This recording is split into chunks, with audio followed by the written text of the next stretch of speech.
Welcome back to Debating Metal. As always, I'm your host, Kenneth Dean, the Dean of Metal, and my co-host is the everlasting Chris K. Today, we are going back to the 80s once again, but we're also going back in time to our old ways. We're doing a head-to-head. And of whom, you ask? In 1985, these two debut albums were released 6 months apart to an unsuspecting world. On this episode is the Exodus debut, Bonded by Blood, versus the Overkill debut, Feel the Fire. Thrash metal has its roots in the Bay Area, and though we all know the Big Four, there are several bands that cropped up from other places in the US. Some of those bands have stayed stalwarts of the genre more than those of the Big Four. From sea to shining sea, Exodus and Overkill started on two ends of the country, released their debut albums in the same year, and are two of the most synonymous bands of thrash today. So it's West Coast thrash versus East Coast thrash. Two debuts, only one winner, in our minds at least. Exodus versus Overkill. Chris, this is one that it's kind of weird. We should have done this a long time ago. But we're doing it now, which is fine. It's great. But it's one of those weird ones where we kind of pretty much stayed away from both of these bands for the most part. We've done an episode on Overkill before, a couple of their middle thrash albums in the middle years. But we've never done anything with Exodus other than when we were talking about thrash metal, the 3-part series that we did way long ago. So, as you know, I've been watching Thunderflicks a bit lately, and a couple of things that have been popping up have always been something related to the Bay Area thrash scene. So I actually watched the documentary Murder in the Front Row, which is a line from Exodus's Bonded by Blood album. And actually, I think it's on Bonded by Blood, the song. And it goes all about it talks all about the Bay Area thrash scene, but it predominantly centers around Exodus and the creation of Exodus and all that stuff. It's an interesting flick. Say what? The genesis of Exodus. Yes, the genesis of Exodus. But it's an interesting flick. I think you and I kind of briefly talked about it, but it's definitely one of those movies that you kind of understand, everything about, they talk about Metallica, they talk about Death Angel, they talk a little bit about Testament, Slayer, and Exodus, but none of, they mention briefly Scott Ian and Charlie Benante in Anthrax because they toured, or I don't know if they toured or because Metallica went over there. So obviously, they talk about Metallica becoming friends with those guys, but they don't really mention anything much about Overkill. Maybe I think one time they sent something. And, Overkill is kind of like the forgotten, thrash band out of New York, New Jersey, actually. But they've been there since 1984, So what are your initial thoughts about this head to head? Okay, so I've seen Overkill twice, and I've seen Exodus once. I was never really big on either. So I mean, anytime that I'm listening to something I've never really listened to before, like I take it very seriously because it's a new experience, and I found so many things that I never had heard before and have really come to enjoy. So this was an interesting one because I think for me, like early thrash metal, there's a lot of really good ideas, but the production quality is not the best. Um, and so that's something that we're definitely going to talk about tonight. Like, it's it's an interesting one for sure. When you made the suggestion for this head to head, my first thought was like, oof, because I just don't know either of these albums very well. But then I kind of changed my mindset and I was like, you know what? Well, that's kind of the point. A lot of times is like we're finding stuff that's new. So it's a you know, it's one of those that like I'm just taking it as it is. Like it's a new experience, so I'm interested to talk about it. Well, with that said, why don't we go straight to it? All right. We're going to be talking about Exodus Bonded by Blood, their first album, versus Overkill's Field of Fire, their first album. Okay. So Exodus Bonded by Blood was released April 5th, 1985 on Combat Records. It was produced by Mark Whitaker and recorded at Prairie Sun Studios in Cotati. If I'm saying that wrong, Californians, don't bite my head off because I'm not from California. Uh, Cotati, California. All right. So before I move on, I have to say something about the producer, Mark Whitaker. Mark Whitaker, from what I know of Mark, he was basically a fan. He was basically a friend of all the guys in the Bay Area thrash scene. And he was friends with Metallica. He wrote a book called Metallica Unbound, and it was basically the unofficial unofficial biography of Metallica. And it has all these pictures from back in the day, and it's a really cool book. Um, and then he was friends with them. He was friends with Exodus, friends with the guys in Testament, all those guys, and he ended up being Exodus's manager.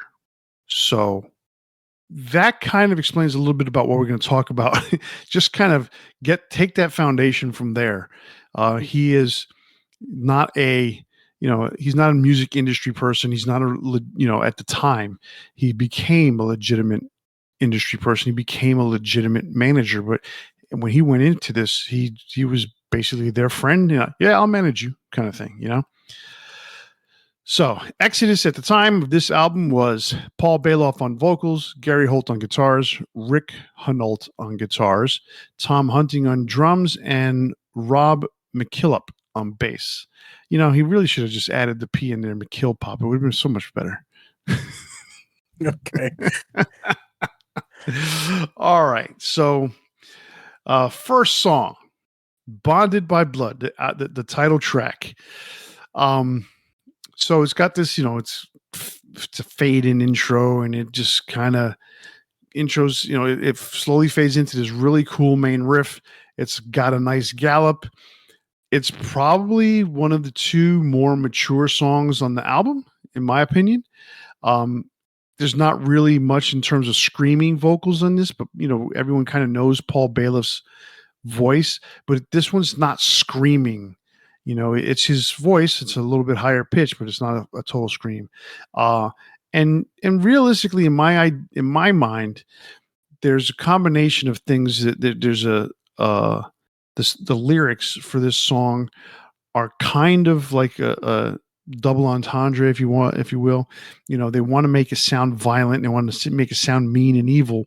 But in reality, to me, this is a song about the band themselves, their place in the thrash scene, and their fans. That's what this song to me is about. So, what do you think? I mean, it's kind of like a cool, energetic riff. Um, I think the thing that like stuck out to me the most is in these, especially like the first few tracks on the album, there's this really long delay that where it sounds like Paul's like singing into a bathroom, maybe even worse. Like it's like 5-6 millisecond delay.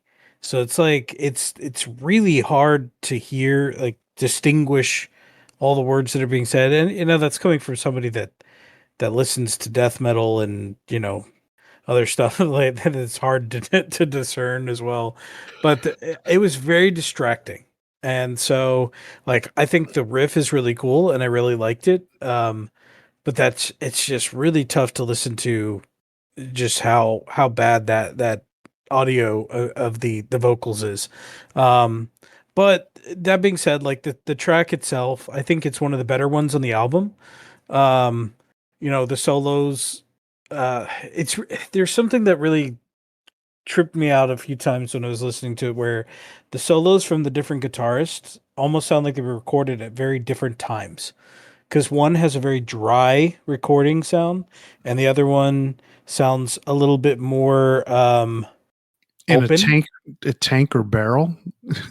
That's the way it Yeah, sounded to me. yeah, it's really strange. So there's a lot of oddities when it comes to the way that the recording is done. Um, but like I said, it's for what it is. Like it's not a bad track. I think it's one of the more interesting ones to start off on the album. So let's get this out on the table now because it's going to be a prevalent theme for both albums. It's going to be a prevalent theme for a lot of music that comes out at this time. Okay, the production for all these bands, and we'll start with Metallica, although Metallica still sits on a different level. But Metallica's first album, Anthrax's first album, Megadeth, the Big Four, Megadeth, Slayer, their first albums all do not have the best sound.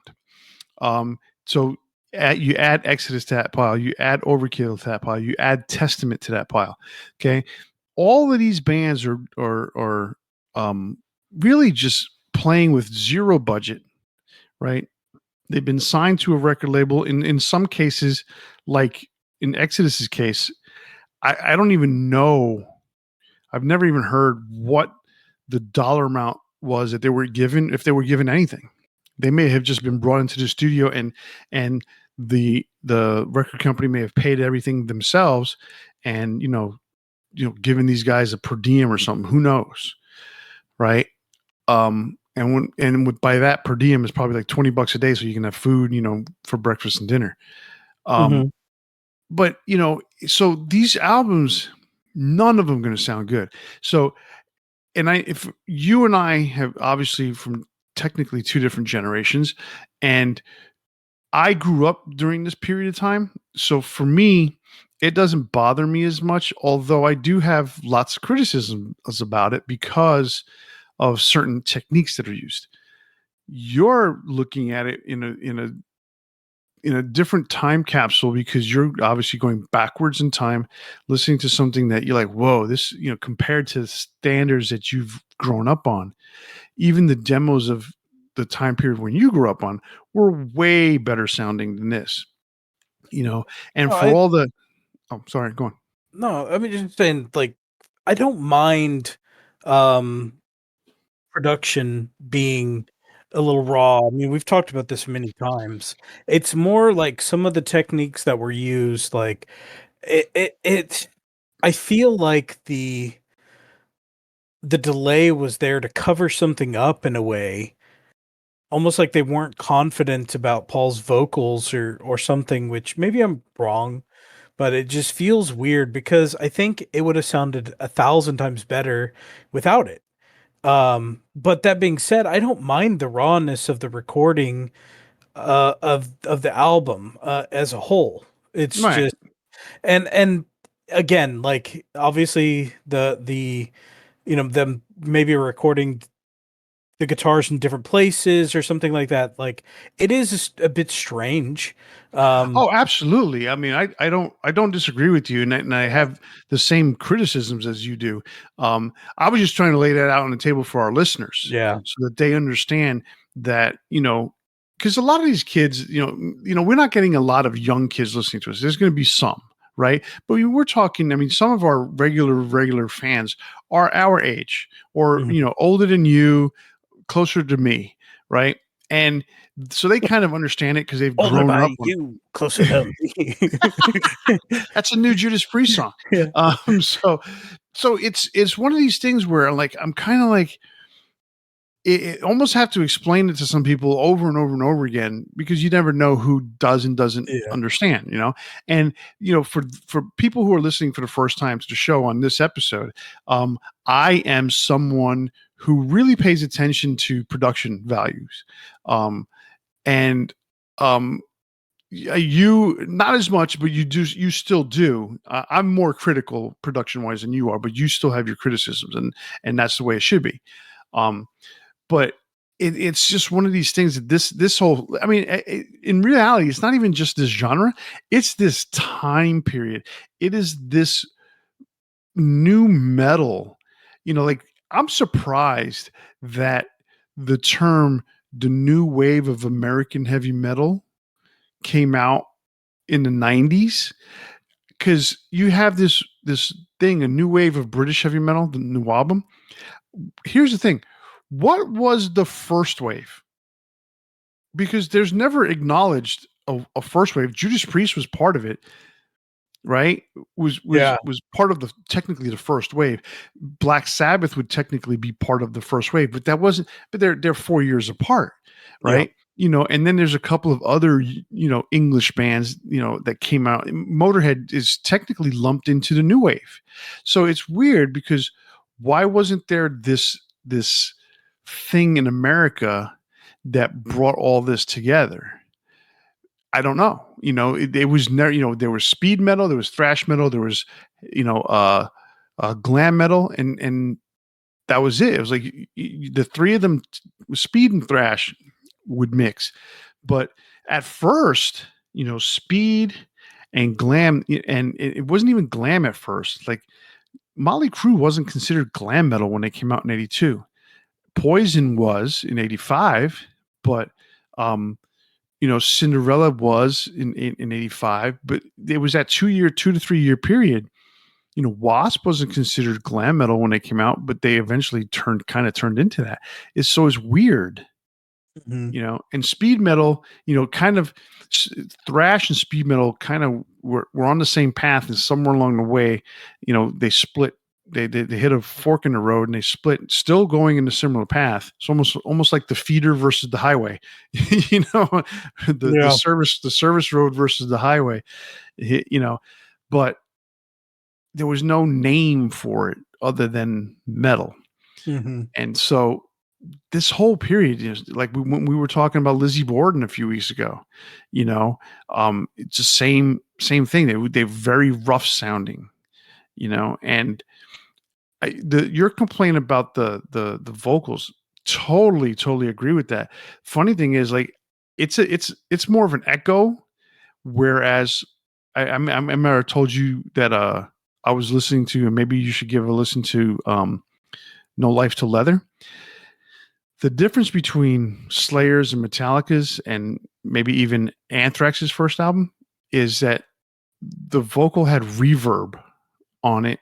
This one for Exodus kind of has echo and reverb. So you combine the two, and that's why it sounds so bad. And it's like, dude, that's just too much. It is just Yeah, it, it's weird. Like you're right. It's too much. And the difference between this and No Life to Leather is that's a demo. Like there's more forgiving of a demo too. right, right. Well, So and I mean that's why I said that Mark Whitaker is a very important part in this, because he's not a producer. yeah. He's just going in there and saying, "Hey, that's a good take," or "That sounded good." I mean, and I'm not trying to knock on Mark, because Mark was just as young as these guys were at the time. So, I'm pretty sure his ear changed over the years, and his quality of his stuff that he produced changed over the years. But you're talking first album, first production, first time. And so he's just like, "Yeah, man, that sounded great." You didn't mess up any notes. There weren't any mistakes. Move on to the next one. You have no more. You have no money, so let's go on. We got to save. We got to save time. So that's why I'd say he's a very important part of this, because there is that whole view. Whereas, like, say, Brian Slagle, when he was doing those first bunch of Metal Blade albums, he admits he didn't know what he was doing. But and it was the same thing. That's why those albums sound the way that they do, because it's just a matter of there's no budget. Let's get in and out as fast as possible. Whatever mistakes we can avoid, we do, and we move on. He got better at it. I'm sure Mark got better at it, but that's Mhm. why these things sound like that. So let's move on to the next song, because this gets more and more interesting as the album goes on. Um, so the second song is Exodus. Number two. So it's basically a self band title song. Not many bands have songs that are titled after them. There's a few, handful. All right, so to me, the riff sounds like a sped up AC/DC riff. Kind of makes sense because they're influenced by AC/DC, heavily influenced by AC/DC. It's a really cool main riff. Guitar solos, like you said, guitar solos are interesting. It almost seems like one guitarist is definitively better than the other, and one guitarist's sound is definitively better than the other. Um, I wish I knew who was who.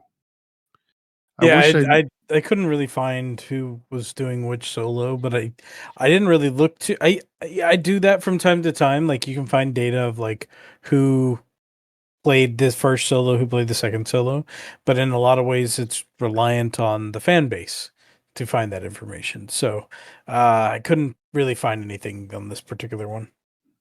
Yeah, like when you get a Judas Priest album, they'll tell you KK does the first one, Glenn Tipton does the second one. In Yeah, yeah. in some, you get somebody's on the left and somebody's on the right. I've seen that before. Mm, Which is pretty cool. Um, but in this one, yeah, there was just so distinctly different because one really does sound lower in tone, lower in volume, and way, way in the back in terms of sound. Like it sounds like it's at the end of the can or a barrel. Whereas the other one, like you said, is a little bit drier, more upfront in the mix. You yeah. know, so I guess they try to make them distinctly different. And every guitar player has their own sound, and they want to play out of whatever they want to play out of. And sometimes you can get that sound to work, and sometimes you can't. What do you think of the song? I mean, so we're two tracks in. You Um, still can't listen to them. so what I noticed is, and this is on lots of songs on here, Bailoff has a distinct um cadence in which he sings these different, sections of the song. It's like da da da da da da da da da da da da. And it's like in 5 songs on here, which is just a lot to kind of just do the same thing over and over. I think it's the riff is okay, but it's like very elementary, very repetitive. I think the solos are actually both pretty awesome. Um, but it's like I think especially on these first 2 tracks, it was more highlighted of doing that kind of like different production quality thing, and I don't know. I didn't enjoy it. I understand. I actually I like the first one. I like Bonded by Blood. Exodus, um, and we'll get into this later when we talk about the re-recording Let There Be Blood. But the song Exodus is not a bad song. It's just the recording distracts and takes away from your listening enjoyment. Put it that way. Um, so, and yes, I kind of agree. And now that you mention it the way that you did about Paul Bailoff's cadence, there's It's it, something. it's literally the same thing like 5 times. No, Know what? it's not good. Oh, um, no. So what I realized when you think about it, like I think Gary said it in the movie, like Paul Bailoff wasn't a singer. Oh no, You by know, no means is he a singer, but he's a vocalist, he's which a is different. vocalist. Yeah. Yes, he's a vocalist, but he's not melodic whatsoever. He just grabbed the mic and started singing words, and so that's his thing. And his shtick was basically entertaining the fans. So that's where a lot of this comes from. So we move on to song number 3, and then there were none. I would have to say probably it's a chug kind of riff. It's a very cool riff, um, and it's one of those where it's not super fast. It's a mid tempo chugger, and this is the song to me. Like if you kind of listen to it in general for all the songs, this is the single. If you want to say it that way, right?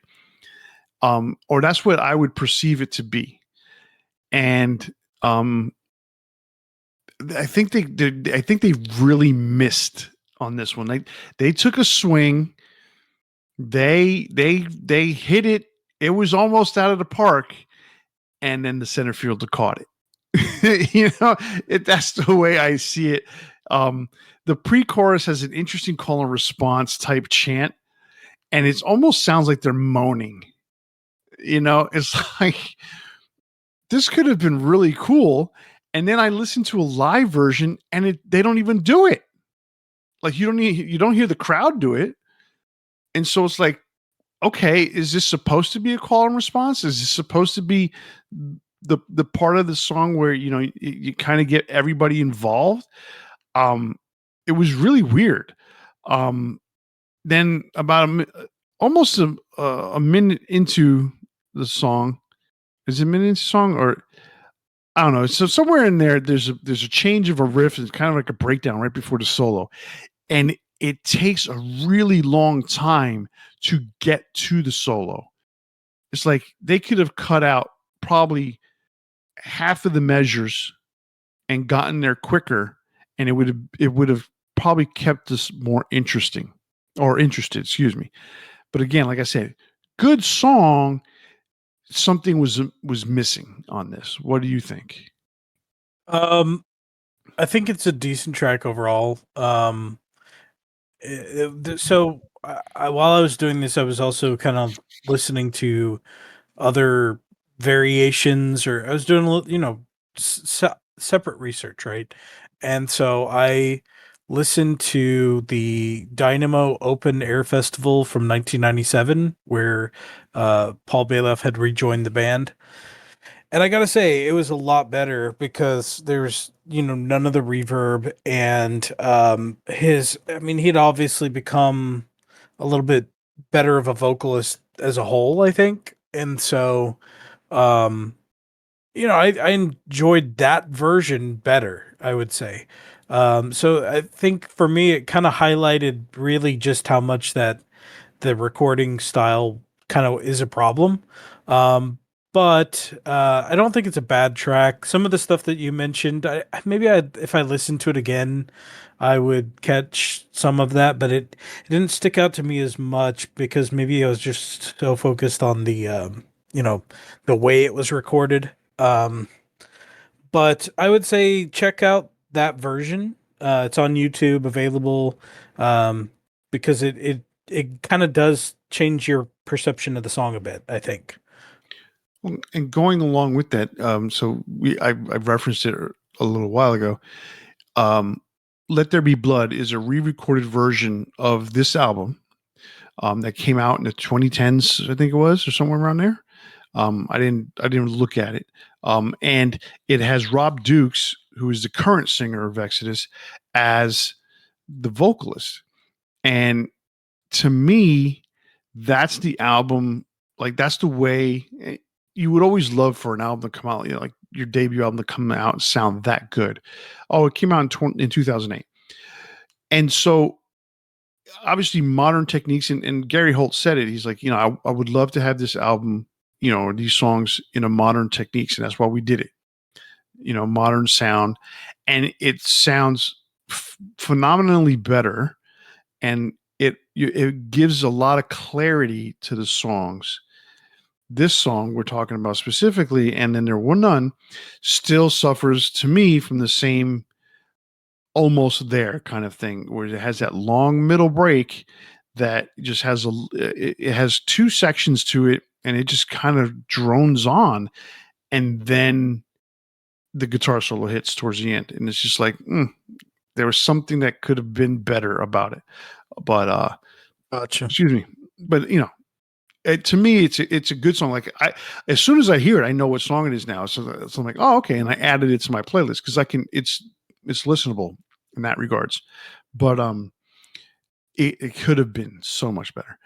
All right, so the next song we're gonna do is "A Lesson in Violence." This is Exodus's theme, almost like their theme song, if you want to say. They really, really dig the violence part of their songwriting. Um, so this is a really cool speed thrash metal riff, and then it's to me it's fast and uncompromising.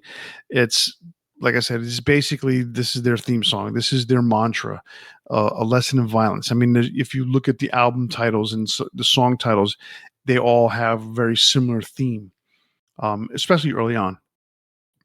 And so this song is just it's a thrash song, and it comes across that way. It sounds good, well, sound wise, but for this album, it's a good song. I don't know how else to say it. What do you think about it? So, this is kind of funny. So, I was confused a bit because so let me just read what I wrote about it. I said it's okay. It feels like a 2-minute song kind of dragged out to 4 minutes. I'm 5 tracks in and I find myself so distracted because I can't really engage with anything. Nothing's holding my attention. I just realized I completely zoned out and I'm talking about Metal Command and not Lesson in Violence. Well, you got that far into it, and you just thought it was like one song. No, I guess I just zoned out. So I had okay, so I had to go back and write about a lesson in violence. I had to switch the song back. So Oh, that's funny. I just thought it was funny. So okay, now I'm talking about a lesson in violence. I said I'll be honest. I thought I started Metal Command again. I'm sure it's a classic of some type, but Jesus, this all sounds the same.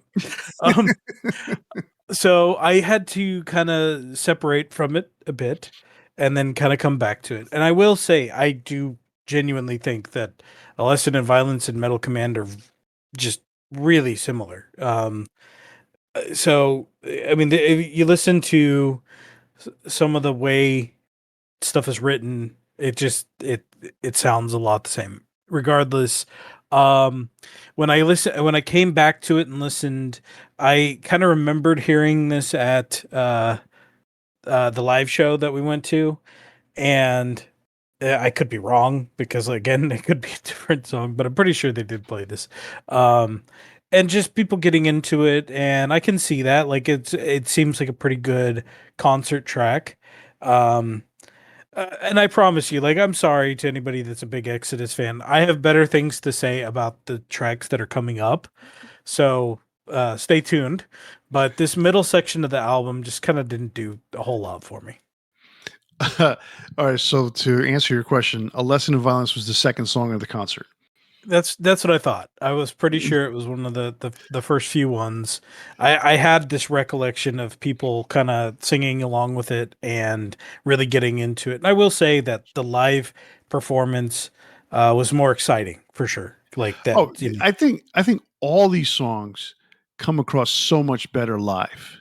Yeah. Like I said, Let There Be Blood. There's going to be a lot of people out there that's like, oh, how can you say that? How can you talk about, this is a classic album, and that one's with Rob Dukes, and that the first one was Paul Bailoff, and you know, I'm going to tell you right now, I'm a fan of text. I'm a fan of Testament's First Strike Still Deadly.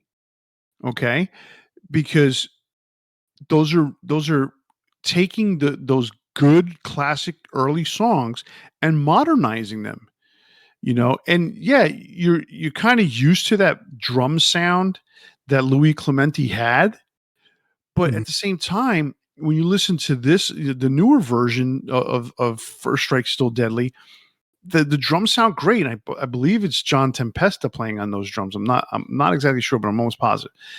And so it's a different drummer, but and it sounds great. The guitars sound great, and that's the same thing I think about with Bonded by Blood, or Let There Mhm. Be Blood. It sounds so much better. The songs come across so much better. That you can hear the guitars, but I mean, it's a different experience. And I get it when with Lesson in Violence or listening to these songs live, watching it live, it's so different, and it comes across so much better in so many different cases. So I get what you're saying because Metal Command comes on next, um, And the way I look at it, this is obviously their demo, recorded in 1984, released in 1985. Excuse me, not their demo, their debut album. But this is second. It's basically the second thing they've ever recorded. They did a group of demos that got them signed to Torrid Records, and then they released this album, or recorded it, and then it released a year later. So these songs are older. I mean, think about it. 1984. I mean, it's a year before Slayer's debut. It's a year before Metallica's debut, but they're contemporaries. They're right with them, But Metallica has been a different beast since the beginning. So, Metal Command, like I said, so I think it's one of their first songs that they've ever written, because there's a sense of community. I'll put it that way. Between this song, between Hit the Lights and Whiplash, and those kind of like metal thrashing mad, they have this thing about being metal. It's almost like how Manowar always talks about power metal, and they're the best at this, that, thing.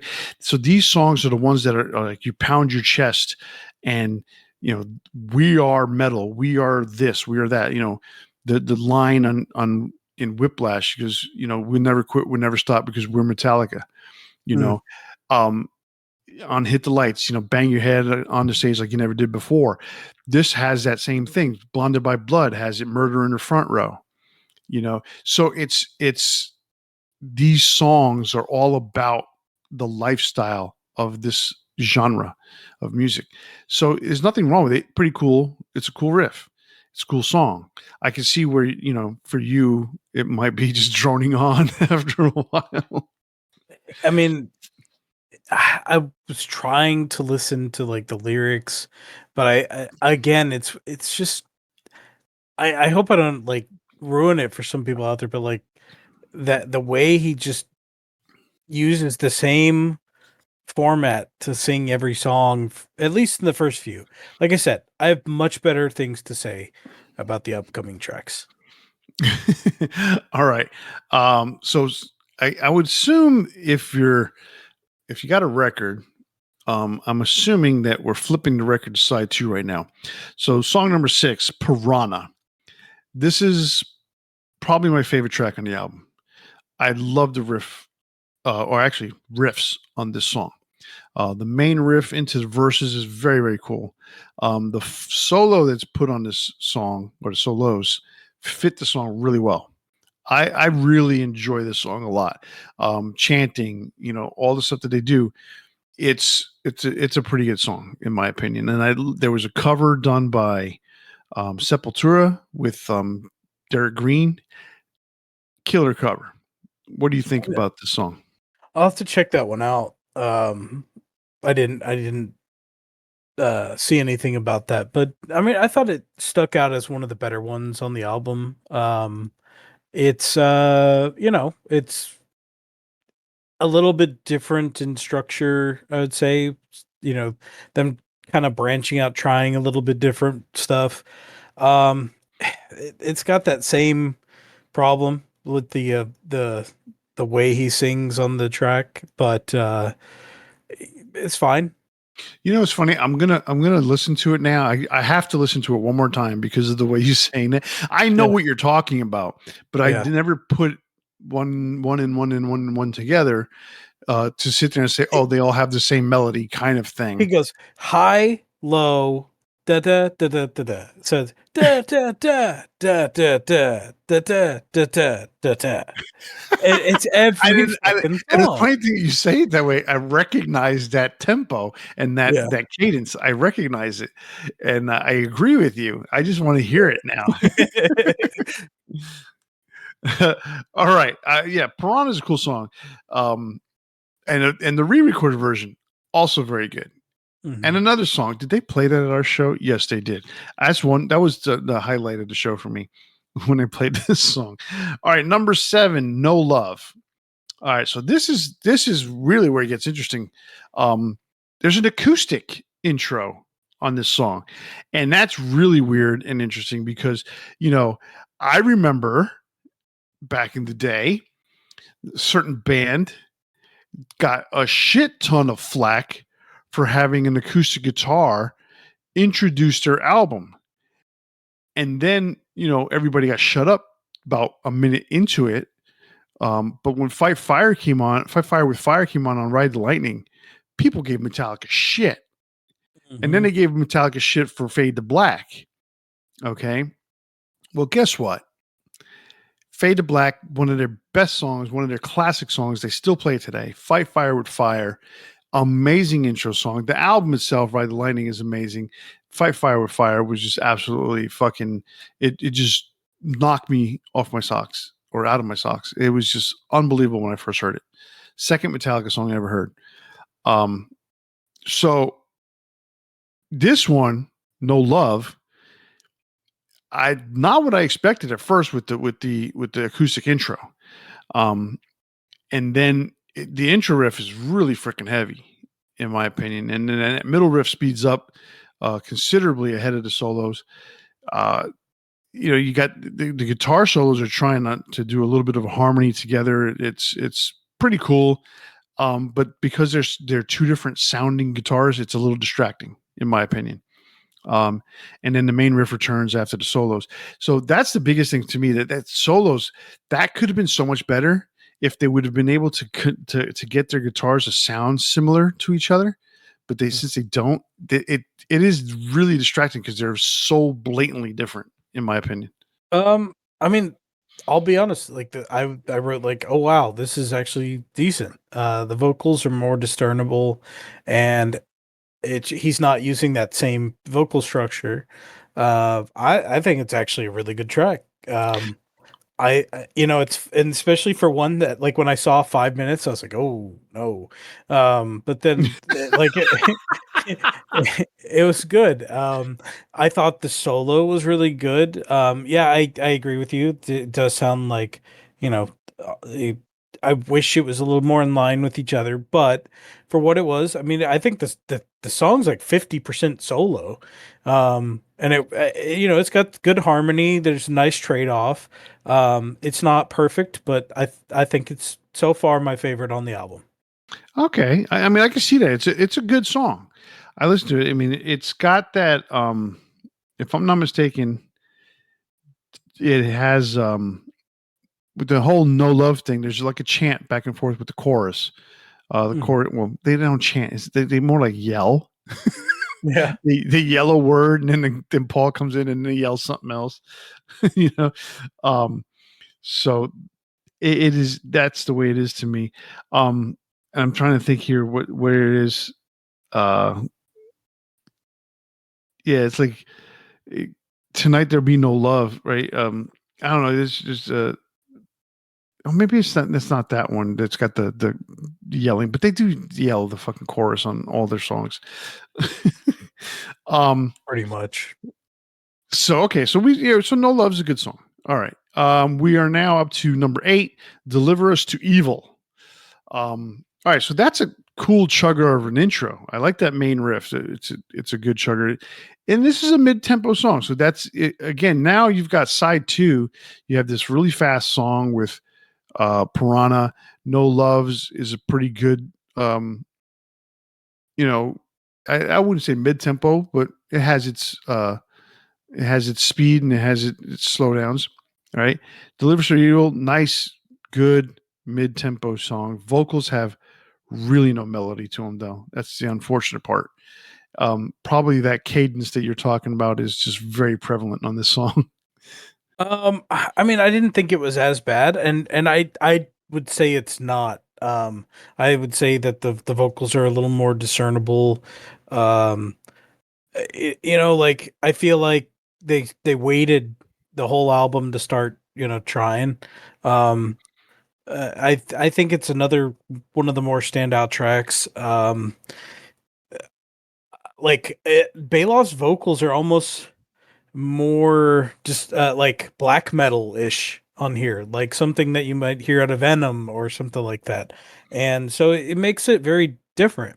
Um, so like, 2 tracks in a row. I'm like, not bad. Okay. I mean, this is the longest song on the album. It clocks in just over 7 minutes. Um, it does have that riff change at 407, so that is a welcome change for me, at least. Mhm. There was something about it when it changed at the 4 minute mark. There, I was like, oh, okay, this is interesting now. But in reality, for me, this song is about 3 minutes too long. They could have done so much to kind of just condense it into a shorter, sweeter song, if you want to put it that way. I won't argue with that. Like, it probably is a little bit too long, but it just didn't bother me as much, especially, I guess, coming off of some of the stuff that did bother me more. It worked a bit more for me. Okay, well, that works. All right, so we get to the last song on the album, Strike of the Beast. Very cool riff. It's a little frenetic. Um, it's a very typical thrash speed metal song of the day and typical of the day. Um, the riff changes a little bit, about a minute and a half, about minute 44 into it. Um, and it essentially turns that section into a bridge before the solo comes in. Um, this is one of their more popular songs. I can understand why. It's an all out thrash metal song. Um, and then you're singing "Strike of the Beast." To me, it's a great way to end it because like when you end albums on the fastest song on the album, then that's just the way you do it. It's a pretty good way to end the album. Um, but it's to me, it's not one of those songs that is like, oh, wow, it's a killer song I got to hear every time I go to a show. Although it happens to be pretty much their set closer every time. So there you have that. What's your take on it? Um, I mean, I'll be honest, but at this point, I was just kind of done. Um, I'd say it's better than like 50% of the album. I think he shortened this album to Bonded by Blood and the last 3 tracks, and I'm on board. And You have an that's like, EP. yeah, that's 20 minutes. It's like a Slayer album, so it works for me. I mean, add like Piranha, no love, Deliver Us Evil or Deliver Us to Evil, Strike of the Beast, and the first track, and I'm like, it's pretty solid at that point. Um, and I know there's gonna be people that are gonna crucify me for this, but that's fine. Like, it's not particularly for me, but I did find some stuff I liked out of it, and I do like the versions that I heard from the live the open air festival better. So, it's tough criticism, but I did find something to enjoy out of it, even though I'm not the biggest fan. It's Exodus for me has never really been on my radar. Um, they've always been in the background, and I always hear like every time you're talking to, like I heard James Hetfield talk about the other day. Exodus is one of those bands that I like to listen to when I listen to old thrash. Um, Charlie Benante talks about Exodus. Slayer talks about Exodus. Everybody's talking about Exodus, and everyone wants to include Exodus as part of the big five. Um, and in my takeaway from Exodus is there's a reason why they are where they are. But on top of that, they also did run into a shit ton of bad luck. So there's a variety of things that went on with them. And I'm not going to get into it in this section of the episode, but um, my thing about them is to sum up this album, we already talked about the Mark Whitaker influence on this. And anybody is out there, if I'm wrong about Mark, please let me know. Okay, because I do know he is very important to the scene. I understand that a lot of Exodus stuff would not have happened without him. A lot of Metallica things might not have happened without his help. So don't get me wrong. I'm not trying to bag on Mark. I'm just trying to explain the situation as it was back in 1984. You're talking about, 41 years ago. You're talking about a time period in which nobody knew what they were doing. It was just like all DIY. Let's just do this on the fly. So, so please, if you think I'm bagging on them, I'm not. I'm just trying to be an honest as what the end result was. All right, so um, your experience, my experience, the production takes away from the listening experience. Um, that's why I think "Let There Be Blood" is such a better version of this. Guitar solos, I mentioned, they sound distinctly different. Um, it all comes down to um, like I said, there's a reason why Exodus is never made the mainstream. This album's all about violence. They try to get evil. They try to be a certain way that there's I don't know. It's kind of like they try to be almost like serial killers, on the stage. Their shows were violent. Like if you watch uh, the documentary Murder in the Front Row, they talk about certain places wouldn't let them back in because they would trash the place. Their fans would trash the place. But there was one guy that was really, really into them. So And anyway, his name was Paul Bailoff. no, there was a, it No, was no, a, it I'm was, kidding. it's funny. So the guy, it was an older black gentleman his club was like a blues club, and he was open to all forms of music, and they basically came to him and he needed a place to play, and he's like, yeah, go ahead and play, and they became regulars at this place. Mm. So it was really interesting, that part of it. Um, anyway, I'll talk more about why I think Exodus is not in the mainstream a little bit later, but that's my take on the album. I get what you're saying too. It's a tough listen because of the drawbacks of the album. Mm-hmm. It really is. Okay, so we're gonna move on now to Overkill and Feel the Fire, their debut album. So I'll give you a rundown real quick. Um, Feel the Fire was released on October 15th, 1985 on Megaforce Records. It was produced by Carl Kennedy. And I'll get into him in a second. And I'm going to mention this. It was also engineered by Alex Perialis. There's a reason why I mention him. Recorded at Pyramid Studios in Ithaca, New York. Okay, so Carl Kennedy is the former drummer for the Rods. That was kind of like when we were talking about the first wave of heavy metal in New York or in America. They were part of that. He also produced the first two Anthrax albums. Alex Perialis, the engineer, also engineered Anthrax, Testament, and Nuclear Assault, and produced them as well. So Pyramid Studios, where this was recorded, was where a lot of the Megaforce artists would go. Johnny Z had worked out an arrangement with Pyramid, and he would send his guys up to Ithaca, New York, record the album on the cheap, and then they would release it. So there you go. There you have it. Overkill was Bobby Blitz Ellsworth on vocals, Dee Dee Verney on bass, Bobby Gustafson on guitars, and Rat Skates on drums. All right. Take it away, Chris. Right, so the album starts with "Raise the Dead." It's pretty cool, like kind of dreadful opening track. And what I mean by that is like it has like this build to it until there's a laugh from Bobby, and then it goes into the main riff of the song. One thing I noticed is, to me, the drums really stand out, especially when I was listening in my car and in my headphones. I think when I was listening separately, like just on my normal speakers, I didn't get quite the same effect, but headphones are always better. The main riff's kind of basic, but I think it works for what this track is as an opener. It's not bad. I think it's actually pretty good. It's got, like you said, the intro was different. I called it almost a cinematic intro for you trying to describe it or give it some sort of emphasis. And I like the way the drum fill goes into that chugger of a riff. It's a pretty good riff to me. Solo is a combination of like a little bit of a shred and then a little bit tasteful solo. It seems well thought out. The second half of that solo has a really thought out way about it, as opposed to just going out and just shooting a million miles an hour, shredding.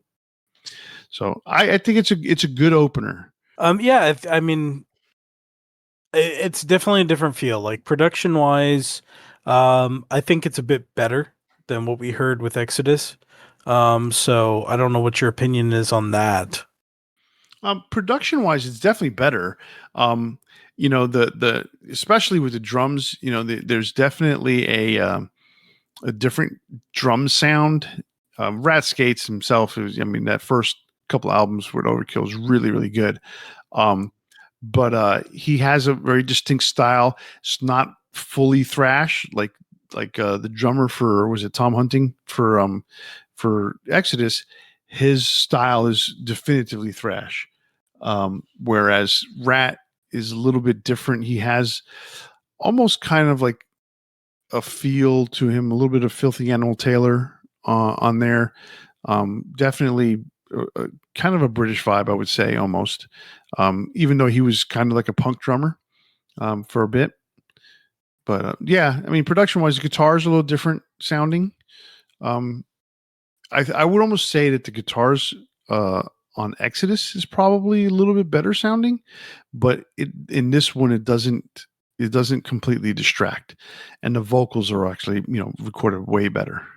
Yeah, I think the you're on the nose with that, like where the guitars maybe sound better, like as the way they're recorded, or at least one of them does. Um, but what I think works better here is the overall mix is Right. better. So, all right. So moving on to track two, Rotten to the Core. To me, this is like a really good one for a concert. Like, cause I think they played it both times I went to see them. It's perfect for crowd interaction. It's a basic kind of like, basic tempo. But it gives a little bit of variety. Cause there's like a tempo change partway through the song. Um, and I mean, I think Bobby Blitz's vocals are much more um, strong, I guess, here than what we've heard with Paul Baloff. Yeah, I mean, there's definitely this. When you hear the two or you compare them, however you want to look at it. Bobby's vocals. I mean, Bobby's a singer, vocalist. Um, and it's funny because what you hear on this album is not what you hear on the next several albums. His voice gets a little bit higher. He screeches a little bit more, and you hear a few things here and there throughout the album, but it becomes a lot more prevalent on later albums. This one, he had his lower tone is a lot more his regular tone, I guess you would say. But this song, Rotten to the Core, is a staple. This is a staple of their live show. I love the intro squeal that when he starts, when he gets in there and he just laughs a little bit. Um, Killer riff, in my opinion. And it's just got a hook. It's got a cool hook to it. It's definitely one of those songs that people sing along to or fans sing along to. As you said, the riff and tempo change is definitely a welcome thing. It comes in about 220. And to me, this is just this whole songwriting style is just so much more mature compared to the Exodus songs. I Um, would agree with that. Yeah. yeah, and then the solo from Bobby on this is definitely uh, there's a little bit of harmony going into the solo, and then it goes out with a shred. So that's pretty cool. And the call and response chorus is just cool to me. So I like this song. Like I said, it's one of their staples. It's been around for a long time. So track three is There's No Tomorrow. So we're three tracks in, and it follows more of the format of what I would say like a traditional metal album does, where the first couple tracks are a lot faster, and then you go to the solo. I mean, the slower one. So this isn't by any means like just slow, but there's sections of the song like I want to say like right around 130 it slows down, and Bobby actually like sings, which leads into a nice solo. And in some ways it reminds me of Iron Maiden with Remember Tomorrow. And it's just interesting that there's that comparison there. Not saying it's ripping it off or anything, but just there's some similarity. So interesting enough. I can see what you're talking about there because of that slowdown and stuff Hmm. like that. Very similar in that regards, but whereas that is I think happens a couple times with Iron Maiden. It's like the vocals are very slow, but the chorus picks up. This one only does it one time during the song, which is Yeah. that's it's not the same song, so we're not By no means, but right. That there's can, I that just see a little similarity there. Right, exactly. Totally agree with that. This, it starts out like a typical speed metal song, but then that slowdown is what makes it not so typical. So that's the cool thing about it. What I do notice is like you mentioned, since Rat is not your typical speed metal, or excuse me, he's not your typical thrash metal drummer. He doesn't have that thrash metal style. There is a particular, double bass is beat snare that goes really fast. It's not a double bass type of thing. It's hard to explain, but for thrash, people who play thrash on a regular basis out there listening will know what I'm talking about. It has a distinct style. Lars Ulrich is very good at that style. Um, the early Testament records were very good at having that drum style, although Louis Clemente played a lot of offbeat stuff too. So, anyhow, this is a typical, non-typical song. Okay. Okay, so all right, so they continue their Iron Maiden love with Second Son of the Second Son. No, it's just, no, it's just Second Son. Um, so I think it's a pretty fun, energetic track. Takes off of the picks up the speed again, um, and it's got like this kind of epicness to it of like the storytelling aspect of you know the second son and what he's been through, etc. And so, I thought it was pretty fun. It's not one of my favorites, but I did enjoy it. Like so far, I haven't really found anything that I didn't have some level of enjoyment with. Right, it's an album track. It becomes one of those deep tracks. It's good. It keeps the album flow going, but it's not a standout track. I get it. It's like the riff starts out faster, and then it kind of brings it down to a normal speed during the verse, and then the pace picks up during the solo. It's one of those. It's not super fast, not super slow, or anything like that. It's a overkill song. All right, so that takes us to Hammerhead. It's another fast-paced, energetic track. I think the solo works really well on this one. It fits perfectly into it. It's a little simplistic, but it matches. But it just feels like the energy is right. I think that's something that some bands struggle with as a whole is um, just that finding that cohesiveness. If a song calls for a solo that needs to be really intense, then that's what it should have. Not every song should. So once again, the drums are a highlight for me. So you're about halfway through, and I'm enjoying the album. Hammerhead to me is one of the best songs in the album. The riff is awesome. Ratskate's drum fill intro is at the beginning is really good. The double bass gallop along with the verse gallop is just it's a really cool song in my opinion, especially for the pace that it's keeping. It's not slow whatsoever, um, and it even for a one word title, Hammerhead, it's got a cool hook to it. It because they repeat it. They repeat, hammerhead. He's got this melody to his voice, this melodic tone that he can throw into a song like a word like hammerhead, and it sounds cool. Um, and so that's what I like about Bobby Blitz, Blitz's songwriting and singing style. That makes them stand out compared to what we're doing in terms of Exodus. Um, tempo picks up for the first half of the solo, and the second half of the solo is cool how it blends with the main riff. This is a live show staple, so this is one of the better songs. I didn't do, unfortunately, a lot of research as far as like which songs are popular, etc. I just kind of treated this as like the, you know, I'm listening to this for the first time.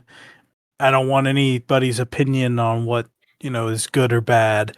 I just want to take it as like whatever I perceive it as. And I think, I pretty good at not being skewed in my opinion, but obviously even having like just zero inclination of what people think of it helps in some way. Oh So, yeah, I mean it's almost like a blind listen, like what we did last episode yeah. or a couple episodes ago. It's really cool. I mean, so far, I mean, I've heard this album before plenty of times, and so far, you've hit everything, nail on the head. So, Oh, cool. All right. So track 6 is "Feel the Fire." What I really liked here was like the bass and drum intro. I thought that was really nice.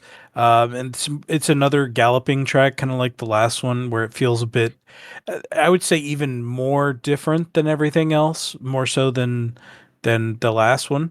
It's not as breakneck, and it's more like, or it's, I guess it's less a traditionally thrash than some of the other stuff. So I can see people thinking, oh, this isn't as much of a thrash track. But yeah, my only criticism is it feels maybe a little long, but just not. It's not horrible. It's just a little bit long. it is definitely a long song. Um, I actually started to like this song again when we saw them right before the pandemic hit. Mm. This was one of the songs that they played, and I'm like, man, I forgot about this song, kind of thing, and I really, really like it, and I'm like, okay, for sure. Um, this is definitely one of those songs where I'm like, I need to listen to this again, and I did, and I really, really like the fact that I got back into it. Um, it like you said, it has that gallop to it, really, really cool gallop. Um, the song is calmer than most of the album. I guess if you want to put it that way. It's not frenetic. It's not fast. It is one of those it's a steady groove, and there's a maturity to this song that stands out above anything that we've pretty much been listening to at this point. Um, and it has this epicness to it, because of that center section where where everything kind of just slows down and it's just the guitars, and then the band comes in and it's just guitars, and the band comes in. There's there's that to it, which makes it definitely different. Um, it's almost like a storybook in one long song. Yeah, I think Second Son does it a bit better, but I agree with what you're saying. So track 7 is Blood and Iron, and I'll be honest, this one kind of just didn't really do a whole lot for me. I don't think it's a bad track by any means, but I mean, we're six, or I say 7 tracks in, and I was starting to feel that kind of fatigue.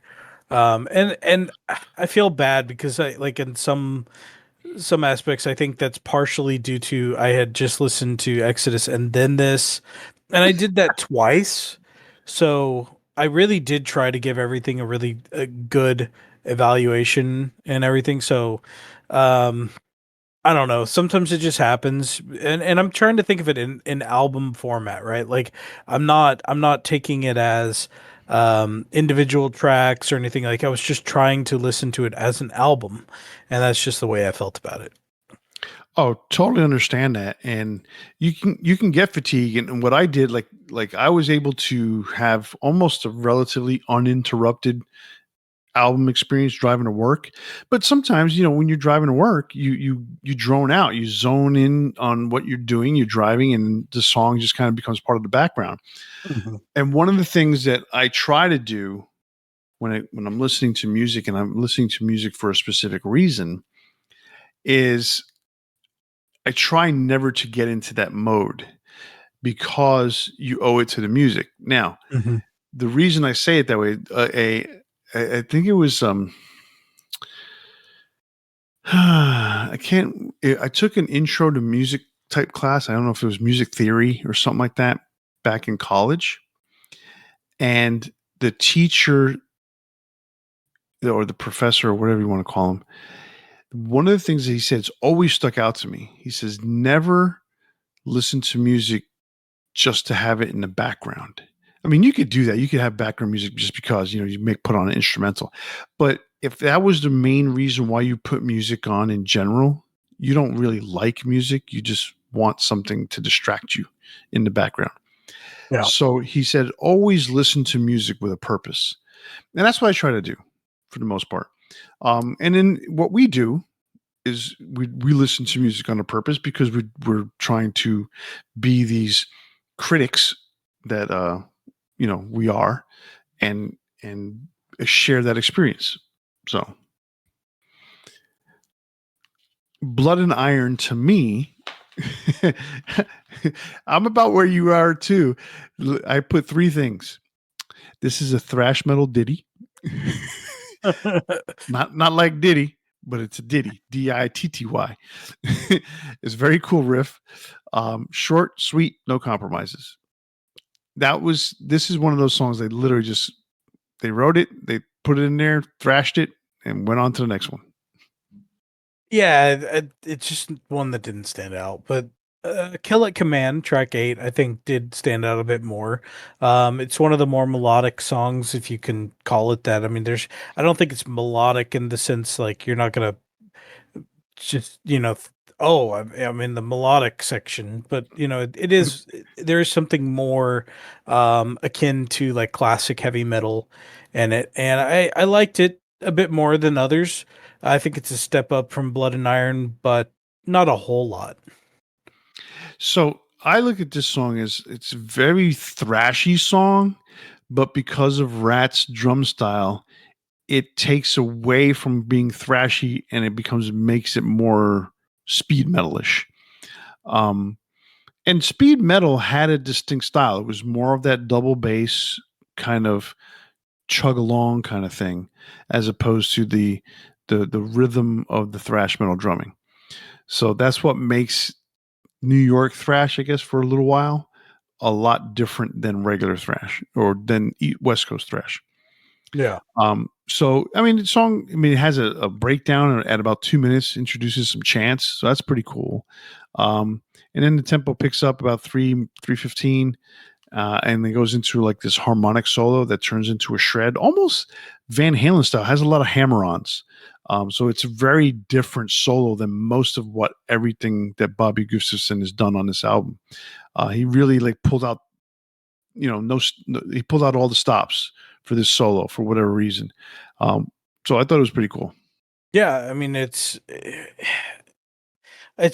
again, it's one of those things like where you're getting to the end of an album, and I think you owe it to any band to give it a few tries if you're a fan. So you know, I think your analysis might be a bit more on the nose than mine here. Um, Number 9 is Overkill. It reminds me a little bit of the Halloween theme. I think go back and listen to it, and listen to the Halloween theme, and I think you'll see that similarity. I think it's a pretty cool anthem for the band. I don't know, do they use this like when they, play shows? I don't think so. I Okay. don't remember. I don't remember because what happens is, I think this is one of those kinds of songs that they continue. They have an ongoing theme with the song Overkill. So every album has Overkill. There's Overkill one, this one, Overkill Okay. two, Overkill three, Overkill four. I forgot what album it stopped on, but it's an ongoing thing, very similar to um, what's her face from Iron Maiden, who has three stories on their Oh, songs. Charlotte the Harlot. Charlotte the Harlot, yeah. So very similar. This the same. It's the same theme, or for several albums. Okay. Um, so for me, the song "Overkill" itself, it's kind of like another one of those songs. It's kind of like a little bit of a story to tell. There's something behind it, almost quiet, windy intro that blends into the lead riffs, and then it switches. About a minute and a half in, there's a chant. Um, this is a story that's kind of being acted out in front of you, and Overkill is a character. It's not a good character. It's not it's like almost I think he's like a father of a family or something like that. Um, but I feel what I got out of it was almost like the story was very Jack the Ripperish, but I think it was more focused on this character that just basically is a murderer. Almost like I guess Jason from Friday the 13th kind of thing. You know, Hmm. so something like that. Okay. It's so Well, I that would make definitely sense. That goes in line with the Halloween theme being there. right, Yeah, or it's not. Don't get me wrong; it's not exactly the Halloween theme, but there are some similarities. right, exactly. So track 10 is Sonic Reducer. This one feels a lot more like traditional heavy metal. Like it's not really thrashy per se. I think it's a good closing track and a nice way to kind of wrap up the album. You can see like in this particular album more so than Exodus. I think there is a little bit more elements of like traditional heavy metal, even though the vocals are not like a you know any of those bands. There's just that like a lot of times when something new starts, it's not quite as defined, and that's fine because like then I think there's more. I don't want to say more creativity, but to some level, yeah, there's a bit more creativity there. Well, Sonic Reducer is a Dead Boys cover. Well, that would make sense. Okay. So, um, they were Rat and Dee Dee were in a punk band before this, and they did a shit ton of punk covers, and the Dead Boys was one of them. So they brought this along with them when they formed Overkill. But this song is super cool, and not only did they do it, but so did Pearl Jam. So that's pretty cool. Mm, Um, so this song is not on the original album release. The way it comes out is that the vinyl or the cassette didn't have it. When they reissued the album, it came out on CD, but it was never like one of those that said bonus track or anything like that. They just threw it on and they added it. So I was like, okay, that's cool. So if you have the vinyl, like I do, I have the original Megaforce Records vinyl. It's not on there. But if you have the CD, which I do, it's on there. okay. Okay. I didn't even realize that. I just was listening to the album, so I wasn't aware that it wasn't like Yeah, an because that's the only way it official comes track. now. So Ah, okay, gotcha. All right. Well, I mean, I still think it was a really cool track and a good way to end the album, but I guess technically Overkill would have been the last track of the album. right, originally, yes. When it Okay. first came out in 1984, yes. Ah, gotcha. Okay. All right. So, I mean, as a whole, I liked it. I thought it was a good start for the band. We've talked about it. Like I think I like more of modern Overkill, maybe some of the early stuff, and then modern Overkill. I like both of them. Is some of that stuff in the middle where they were more groovy didn't get into them as much, but I'd say as a whole, I mean, I think it's pretty obvious by the way we're talking about this. I enjoyed this more than I enjoyed Exodus. I agree with you. Um, to me, it's evident that Overkill is a more polished band. And that's not to say because I think musicianship wise, all these guys were in and around at the same time where they all began. They're Mhm. all roughly the same age.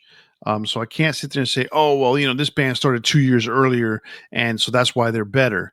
I don't think that's has anything to do with it at all. But if you look at it in that sense, like I said, Dee Dee and Rat were in a punk band prior to 1980 because in 1980 is when Overkill formed. Now, Exodus kind of formed in 79 with Kurt, Kirk Hammett, but That's his brother. yes. Um, He has a mustache and he's bald. Exodus formed in 1979 with Kirk Hammett. However, it was more of a concept, I guess you could say. They weren't like an out there touring kind of band. Mhm. So they eventually grew into what they became and then became that Bay Area thrash band. Kirk leaves, Gary Holt, uh, takes the reins. He was behind Kirk, and it basically allowed Gary to become much more freer in terms of his songwriting. So there's definitely a big difference in the two bands. Um, I agree. Overkill. This Field of Fire is just a better album, in my opinion. And I'm pretty sure we're getting mocked and laughed at by someone that's out there listening to this. But you know what? I don't care. I'm a New York guy anyway, so I'm gonna go with the East Coast. So I yeah, I'm gonna definitely say Overkill has it on this one. Now, that being said, I think Exodus, like exactly what you said, like Gary Holt specifically got a lot better with his songwriting and his guitar work, and I think he grew tremendously. Obviously, the stuff that he did with Slayer, I think he was really good. So it's no slight to him or anything like that. It's obviously just taste preference, and uh, we're all allowed to have opinions. So, we are. Oh, well, that's questionable in the internet world, but I just maintain that it is true. well, shit. In this show, um, you know, eh, getting back to the whole Exodus thing. Look, there's they talk so much about Exodus should have been bigger. Exodus should have been the big five. Um, why not Overkill? Should it have been a big six? This is and the funny thing is this album, this what are we talking about? This album came out in 85, I said, right?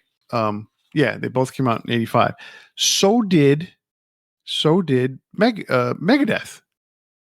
Okay, so why is Megadeth part of the big four and not Exodus? Right? I There's certainly don't think it has anything to do with debut albums. no, exactly. Because Megadeth got $8,000 to do their debut album, blew 4,000 of it up their nose, or smoked it, and then brought in this really fucking terrible sounding first album. But it's like the reason why Megadeth gets the props is because Dave Mustaine was part of Metallica for a year and a half. Not just that, it's the next three albums that came from Megadeth are far superior to. I mean, Rust in Peace alone is such a classic album. Like if Megadeth didn't have Rust in Peace and Metallica didn't have, I would say, Ride the Lightning and Master of Puppets, if Anthrax didn't have uh what's their big one? Among the Living, Among the Living, if Slayer didn't have Rain and Blood, and what's the next one after that? South of Heaven, South of Heaven. Well, really, and their fourth or fifth album. Seasons in the Abyss. Jesus, I can't think of anything today. But yes, if they didn't have those particular albums, I mean, obviously, like you can include several others from those bands as well. But like those are what define them. None of these other bands have an album on that level, and you can debate that. You can say you like other albums more, but they don't have the level of notoriety, etc. either. So, again, it's opinion, but I don't think I'm wrong there. No, and I agree with a lot of what you just said, right? Um, I in Megadeth's case, it all there's there. Let's not even jump to Rust in Peace because that's 1990. That's already everybody's already Okay, been P established. cells. Peace Cells, that's the one. Peace Cells hits. It's 1986. Everybody hits. Slayer hits, Metallica hits, Megadeth hits, and then a few months later in 87, Anthrax comes in with Among the Living. Those are all classic albums. But I'm going to tell you this, and I keep repeating myself because it is absolutely pertinent to what the success of these bands and these albums. Hooks are going to catch people. They're called hooks for a reason. They hook you in.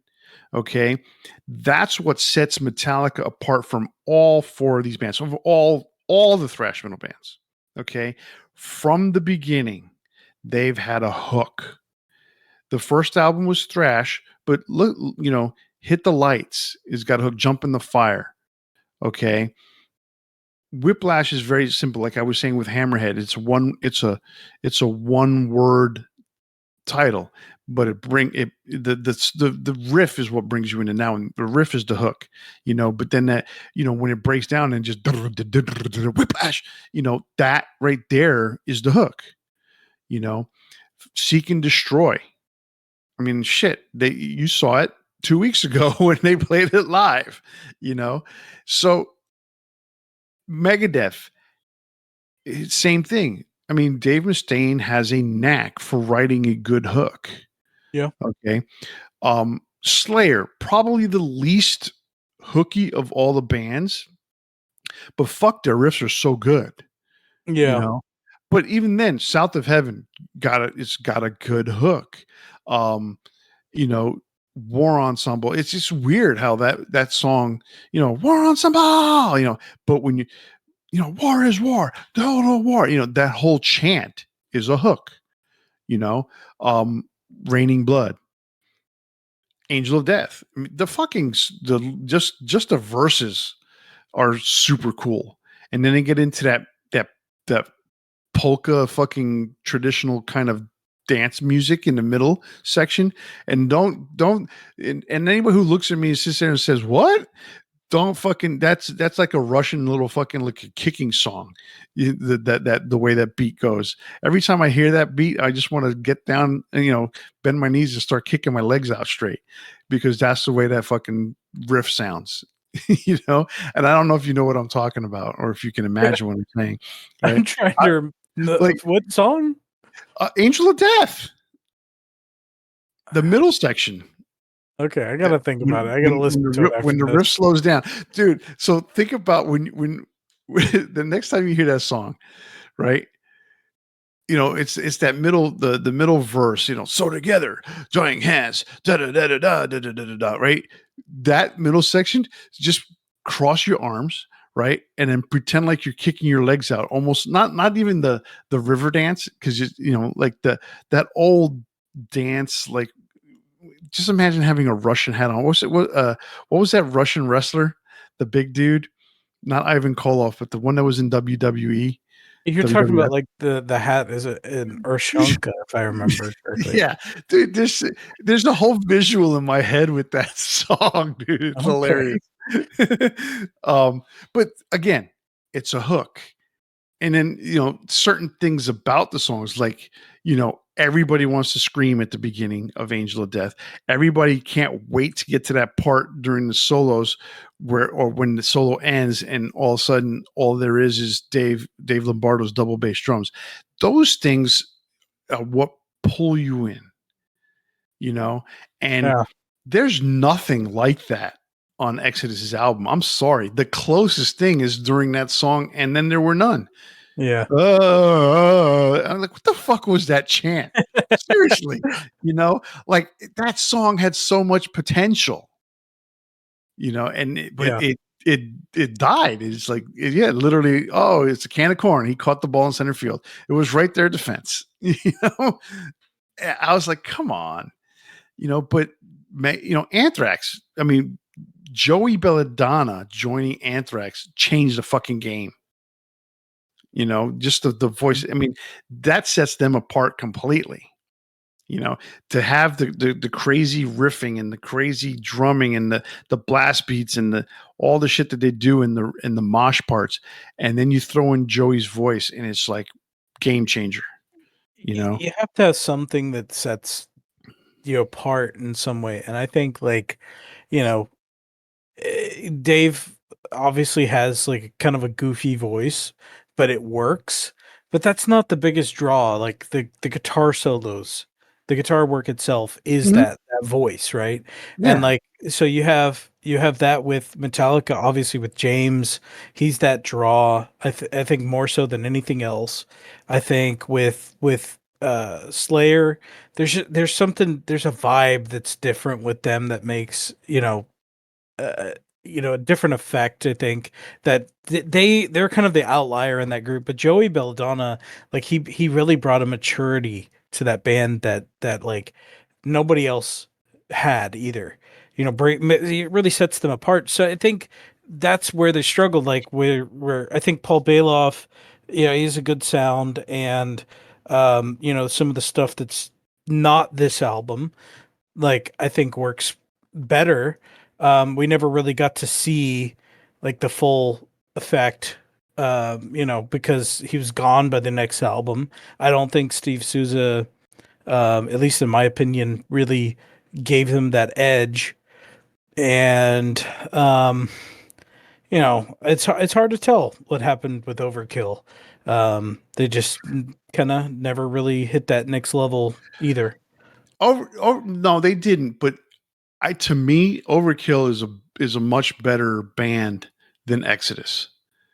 I Sure. mean, because they have that hook too. I mean, if you listen to Taking Over, right? In Union We Stand, the Mhm. big track on that album, that's a fucking what do they call those? That's an anthem. Mhm. In Union We Stand. I mean, that's a fucking great song. But then you turn around and you've got electro violence, you know, Mhm. right behind it. I mean, but the as thrashy and as crazy as Rat Skates plays his drums, and I guess thrashy's not the word for it, but as chaotic as he plays the drums, it works. And that they've got that hook. I mean, Years of Decay. Um, what's the one? Um, Welcome to the Gutter. That fucking song is awesome. You Mhm. know what really detracted for Overkill was really their Blitz's voice. It wasn't mainstream enough. It could have been if you wanted to, but that's just not him. Yeah. Um, but to me they're better than Exodus. And if I'll argue with anybody all day long about that shit. Because that's to me way better than the shit that Exodus put out. Because Exodus, first of all, it took a year for their first album to come out. Then it took 2 years for the second album to come out for the same problems. Artwork and record company. That destroys bands. I mean, Yeah. that's a band, that's a momentum killer and a half. By this time, you think about it, they put this album in 85. They don't put out their second album to when? 1987 or is it 89? Right? And at that point, Metallica, okay, their second album comes out in 87. Think about it. Metallica's already put out 3 albums by the time they get to their second. And then a year later, in 88, they've got 4 albums out compared to Exodus's 2. And each one was progressively better. And that's debatable between Master of Puppets and Justice for All, or even Ride the Lightning. But think about those fucking everyone talks about it. Oh, the first 4 albums, first 4 albums, first 4 albums for Metallica. I mean, it's after that, everyone's like, oh, I dropped off, or they're no good anymore. I'm sorry. You know what? They're classic for a reason. You know, and I'm looking at all of Exodus's album covers, and I don't know they're if they've fucking ever really had disasters, dude. ever The the had a best good the best ones are the atrocity exhibitions, A and B, exhibit exhibit. A and B. Yeah. Those are pretty cool. Shovel-headed killing machine's not bad. I mean, they're better The Let than There Be Blood one is not bad. right For because like, yeah, it's an advanced version of the original thought concept. It's so they've gotten better. They're not great, but the ones in the 80s and 90s, my God, yeah. Fabulous Disaster. I mean, Pleasures of the Flesh was a cartoon with a bunch of cannibals on the cover, and then they changed it because they couldn't get out. They couldn't get the album out, so they had the five guys in a bar. Force of Habit is awful. What is this? And it's funny, they were talking, they asked Gary Holt the other day, about Force of Habit, and he was like, I'm beginning to like that one. The album cover or the album? The album. Oh, okay. I mean, that was produced by Chris Sangarides, Okay. So production wise, it goes a little different. But like you think about, like, they produced their first bunch of albums, and it's weird to say because Metallica did, but everyone knows Lars I mean, he was unwavering, unforgiving, and was just, so narrowly focused on success. Not everybody could be like that. They had the gift of James's right hand along with that, and yes, you have Gary Holt's right hand, but you don't have the same, you know, I guess, drive and desire to find the right management, to find the right record company, to have the balls to own your own fucking music after a certain amount of time, Tell you, Overkill's album covers are not that much better. No, overkills are funny though. Like, they have the mascot, Yeah, and it becomes, like, taking over is kind of goofy, but you know what? Back in those days, that's what they had, But under the influence, I mean, once they had the mascot show up, it's a cartoon, Years of Decay. I think the best ones are Under the Influence and Years of Decay. There's some other stuff that's like in the same vein that's not as bad. I like the horoscope cover. So I think that one's pretty good. Oh yeah, that one's fine. They've gotten better over the years, that's for sure. They definitely improved, but I was looking at Exodus like not so good. They're weird. So I mean, look, this is why we have this show. We get to talk about this stuff, and people get to email us and say, Tell us we're wrong. Yeah, they tell us we're wrong. But there's, I've gotten a lot of agreements, and people have disliked my opinion. Like when I said something about Kirk Hammett, and I got a bunch of shit for it. Well, too bad. That's my fucking opinion, From me included, from you included. But I still stand by it because guess what? Nobody else was doing it in the mainstream like he was. Yeah. I mean, he got lucky. I'm not going to say he didn't, but it's just a different. I mean, he's influenced people. That's for sure. You can't take that away from him. So, Exodus, Bonded by Blood, and Overkill's Field of Fire. That's where we at. Okay, well, that brings us to the end of this episode. Once again, there's no big four on this episode. Sorry. It's just been busy. We have a lot of shit going on outside of the show. It's just the way it is. But we'll bring it back soon when we think about it. And in the meantime, don't forget to click like or subscribe on your favorite podcast platform and leave a comment while you're at it. I'm still working on the shirts. I will have them ordered and ready to go out to some folks. I'm going to send out direct messages with the Venmo information. So please be on the lookout for that for those of you who have ordered shirts. So, Chris? Don't forget you can interact with us on Facebook, Instagram, and on X, or send us an email to debatingmetal@gmail.com. YouTube viewers, click subscribe and ring the bell to be notified when we post a new show. And remember, tune in to the next episode where we'll spark up another exciting metal debate. On behalf of Kenneth and myself, stay safe and always turn it up to 11. See ya!